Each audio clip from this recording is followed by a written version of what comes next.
નમસ્કાર, હું છું પ્રિયા અને તમે જોઈ રહ્યા છો જનતા કી જાણકારી ન્યૂઝ।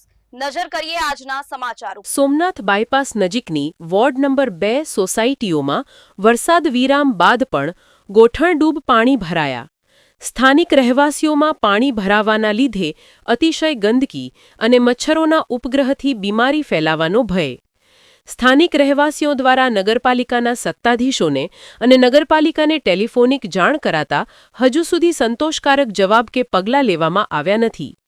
સોમનાથ બાયપાસ સ્થિત વોર્ડ નંબર 2 પ્રભાસનગર 4માં વરસાદી પાણી ભરાવાના કારણે વેરાવળ પાટણ યુવા કાર્યકર સાજિદ સુમરાના દ્વારા વેરાવળ પાટણ નગરપાલિકાના સત્તાધીશો અને અધિકારીઓ પર ગંભીર આક્ષેપો। સોમનાથ મંદિર આવેલું છે। સોમનાથ મંદિરમાં અહીંયા હોટલ છે, હોટલો ઘણી બધી છે, છતાં પણ અહીંયા કોઈ જાતનું રીસર્વે કરી અથવા ભૂગર્ભ ગટરની યોજનાઓ અમલમાં કરવામાં આવી નથી।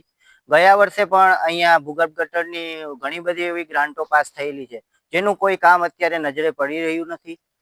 તેથી મને સોમનાથ મંદિરમાં સોમનાથ મંદિર નગરપાલિકામાં ઘણા લોકોએ સોમનાથ મંદિરમાંથી નગરજનોએ ઘણા લોકોએ રજૂઆત કર્યા છતાં વેરાવળ નગરપાલિકા તરફથી કોઈ જાતનું અહીંયા રીસર્વે કે એવું કંઈ કરવામાં આવ્યું નથી। ઘણા અધિકારીઓને આ ખબર હોવા છતાં આ પ્રભાસનગર 4માં જે દર વર્ષેની જેમ આ વર્ષે પણ ગોઠણડૂબ પાણી થઈ રહ્યું છે તેનો કોઈ નિકાલ કરવામાં આવી રહ્યો નથી અથવા આનો કોઈ સર્વે અથવા આ પાણી દૂર થાય એના માટે કોઈ યોજનાઓ અમલમાં કરવામાં આવી નથી।